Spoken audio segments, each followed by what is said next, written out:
नमस्कार मित्रांनो, यश हॉरर टॉकमध्ये तुमचं पुन्हा एकदा स्वागत आहे. आज जी घटना मी तुमच्यासाठी घेऊन आलेलो आहे, ती अतिशय थरारक आणि भयानक घटना आहे. अ, ती ती कथा ऐकल्यावर तुम्हाला अंगावर नक्कीच काटे येईल. तर कथा अशी आहे, की कुटुंब असतं 4 जणांचं. आई, वडील, मुलगा, मुलगी असं 4 जणांचं कुटुंब असतं.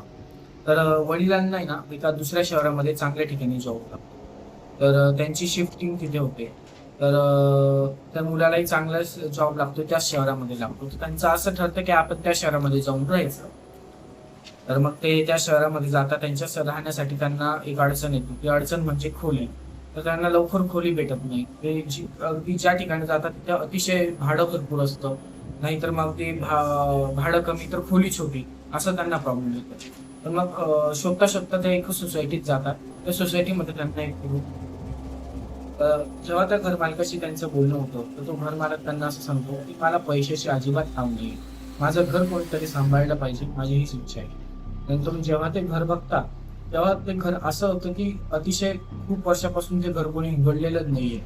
असं त्या घराची अवस्था होती. त्यांचं ठरतं, सगळेजण त्यांचं सगळं होऊन ते त्यांच्या शिफ्टिंगसाठी राहायला येतात. तर अतिशय छान चाललं असतं.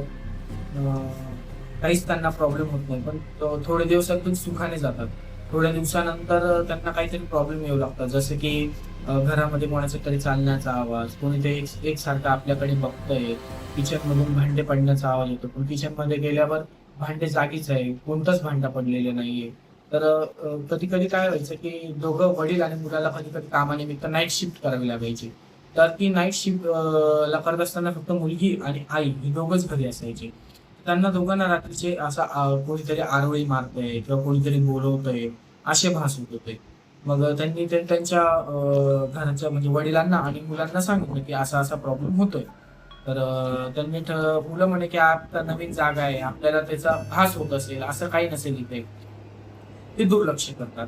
थोडे दिवस अजून उलटून जातात. थोड्या दिवसांनी त्यांच्या घरातली ती जी मुलगी ती थोडी विचित्र वागायला लागते. अतिशय एकसारखी एका ठिकाणी बसून राहते, एकसारखी एका कोपऱ्याला बघत राहते किंवा मान खाली घेऊन एकसारखी रडत बसते. कधी-कधी विचित्र आवाजामध्ये किंचाळ्या मारते, बोलते. असं कंटिन्यू चालू होतं. त्यांनी त्याला डॉक्टरकडे पण नेलं. आणि त्याचे रिपोर्ट वगैरे काढले. ते रिपोर्ट पण नॉर्मल आले. नंतर त्यांना समजत नव्हतं, की नक्की हिला झालं काय? तर एके दिवशी तर तिने घरातले देव उचलले आणि देव सुद्धा फेकून दिले. ती ह्या टोकाला गेली. त्यांनी तरी पण काही एवढं लक्ष दिलं नाही. पण मग थोड्या दिवसांनी अचानक त्या मुलीची तब्येत खूप खराब होऊ लागली. तिचे डोळे खोल गेले, वजन कमी होत गेलं.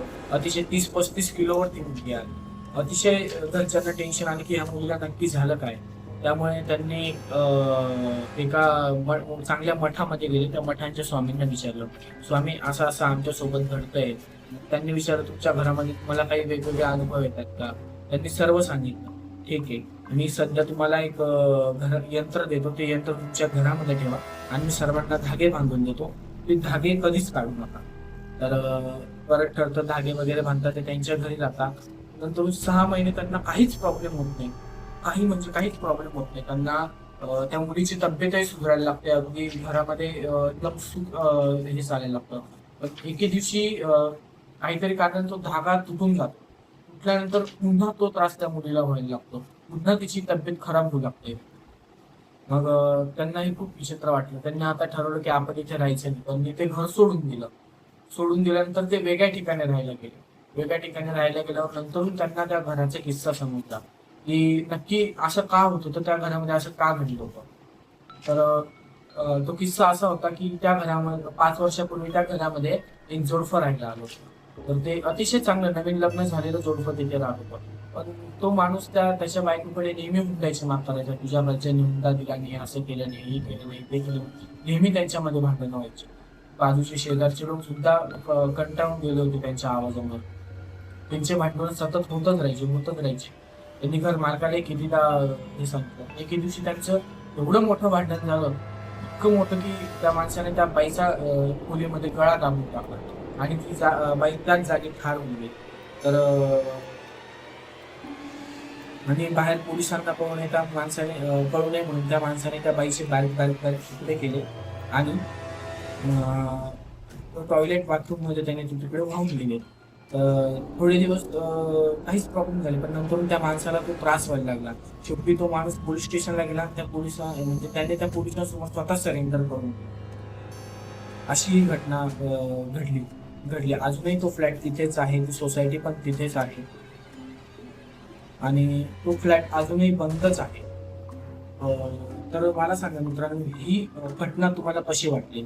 जर का ही घटना तुम्हाला आवडली असेल तर कमेंटमध्ये मला नक्की सांगा आणि ह्या पेजला नक्की फॉलो करा. युट्यूबला नक्की सबस्क्राईब करा, लाईक करा, शेअर पण करा. आणि असेच जर का नवनवीन किस्से तुम्हाला ऐकायचे असतील तर माझ्या चॅनलला नक्कीच फॉलो करा. आणि जर का तुमच्याकडे पण असे काही कोणते किस्से असतील तर ते सुद्धा मला कमेंटमध्ये सांगा. आपण ते किस्से सुद्धा आपण युट्यूबवर सांगण्याचा प्रयत्न करू. धन्यवाद.